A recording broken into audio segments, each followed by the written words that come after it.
እንደዚህ ልቤን የሰበረውና ልቤን የነካው እንደዚህ አለ ብዬ በእርግጥ ብዙ ነገር በሀገራችን ብዙ ነገር ይፈጠራል፣ የማይፈጠር ነገር የለምና እኔ እንጃ ውስጤን እንዴት እንደተሰበረ ታውቃላችሁ። ከዚህ ላይ ውስጤን በጣም የነካኝ ነገር ቢኖር እናት አባቷ በቃ እናት አባት ታውቃላችሁ። እናት አባት ልጅ ማለቱ በጣም እኛ እናት አባቶቻችን ከምንም በላይ እኔ አሁን እናቴን አባቴን ክፋቸውን ያሰማኝ እኔም በፊት ያርገኝ ነው የምለው ብዙ ጊዜ ላይ እና እናት አባት ደግሞ ምን እንደሆን ታውቃላችሁ ቤተሰብ ከልጃችን በፊት ያድርገን ነው የሚሉት ማለት ነው። እና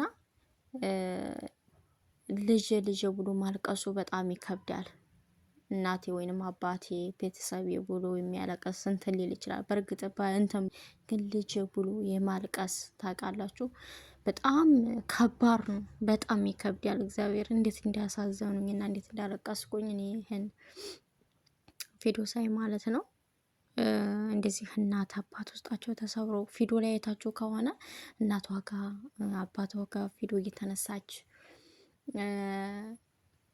በቃ ላይ ለአባቷ እንዴት በፍቅር እንደሚያያት እናቷ ራሱ ስስት ብላ እንዴት እንደምታያት እና እግዚአብሔርን ከምላችሁ በላይ ምን ያክል ከዚህ ሁላ ስብራት ምንድነው እናት ናት በጣም የምትጎዳው፣ አባት ነው በጣም የሚጎዳው። በጣም የሚያሳዝን እግዚአብሔርን እኔ ሳይ እንደዚህ ማለት እንደዚህ እናት አባቷን ሳይ እንዴት እኔ ያዘንኩኝ። እንዲሁ የማያልፍ ነገር የለም እኮ ብዙ ነገሮች በህይወታችን ይፈጠራል። ብዙ ነገሮች ችግርም ሊሆን ይችላል። ብዙ በህይወታችን ይፈጠራል፣ ግን ማለፍ ይችላል። ሁሉም ነገር የማያልፍ ነገር የለም። ችግር ከሆነ ችግር ያልፋል፣ ራብ ከሆነ ራብ ያልፋል፣ ክፉ ቀን ከሆነ ክፉ ቀን ያልፋል። የማያልፍ ነገር የለም እና ራሳቸውን ከፎቅ ወደታች መወርወር ራሳቸውን ማጥፋት ጥሩ አይደለም ብዬ ነው የማስበው። እና እግዚአብሔርን ነው የምላችሁ ቤተሰብ እኔ እንጃ እዚህ እናት ልጅ ብላ ስታለቅስ አባት ልጅ ብሎ ሲያለቅስ በጣም እንደዚህ እናቷ እንደምታያት እንዴት ምን ያክል ድርቅ እንዳለች ማለት ነው። በቃ መሆናቤ ነው ልጄ እያለች ነው የምትገኘው ማለት ነው። እና እንደው ብታሳልፏት እንዲሁ ሰይጣን ነው አንዳንድ ጊዜ ሰይጣን ሲወዘወዛችሁና ያው ምንም ማድረግ አንዳንድ ጊዜ እንላለን እኮ ለምን ሞታችሁ ራሳችሁን አጠፋችሁ ብለን ልንወቅሳቸው እንችላለን። ግን አንድ ደግሞ የተጻፈላችሁ ነገር ብትታሰሩ ከቤት ራሱ ምንም አያልፍም። የሞታቸው ቀን ከደረሰና ጥናቱን ይስጣቸው ለእናቶቻቸው ለአባቶቻቸው ጥናቱን ለእናት አባቷ ይስጣቸው ነው የምለው። የሄደ ሄዷል፣ የሞተማ አይመለስም።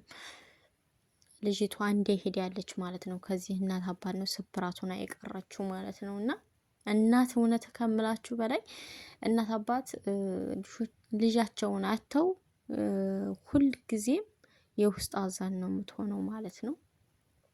እና ነፍሷን ይማር በአጸደ ገነት ያኖራት ነው የምለው። ጥናቱን ይስጣቸው ለእናት አባቷ። ከዚህ በድጋሚ ወደ ፍቅረኛዋ ስንመለስ ፍቅረኛዋ ከዚህ ላይ እንደምታዩት ከአዘል ላይ ነበረ።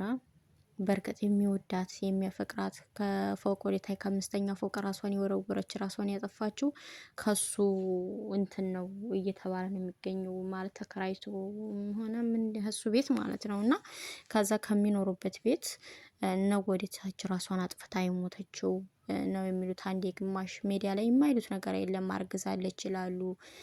ግማሾቹ ደግሞ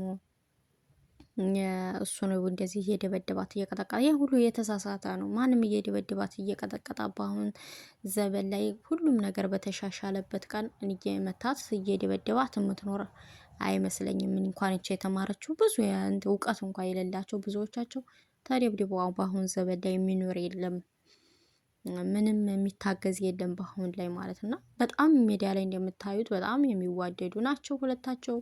በጣም እሱ ምንም እንደሚያፈቅራት እሷም እንደምታፈቅረው። በእርግጥ በመሀል ላይ ሰይጣን ያሳስታል። ሰው ልጅ መጣላት አለ፣ መታረቅ አለ። በእርግጥ ይሄ ሊሆን ይችላል። ግን እሱም እዚህ ላይ እንትን ብሏል ማለት ነው። ፖሊስ ይዞት ሂዶ ምናምን አይደለም ከፖሊስ የሚሰጠው እንትን ስላለ ለዛ ነው የሄደው እንጂ እሱን ተብሎ አይደለም ማለት ነው። እንግዲህ ክሱ ነው ከወደቀችበት ቦታ አንስቶ ሐኪም ቤት ያስገባት እየተባለ ነው እና በእርግጥ እንግዲህ በኋላ ፍትህ ታገኝ ራሷን ወይም እንደዚህ ሳይታወቀን ራሳችንን በራሳችን እኮ አምጦን ስልክ ልታወራ ትችላለች። እንትን ላይ ወጣ ሊሆን ይችላል የሆነ ነገር ወርቃም ሊሆን ይችላል።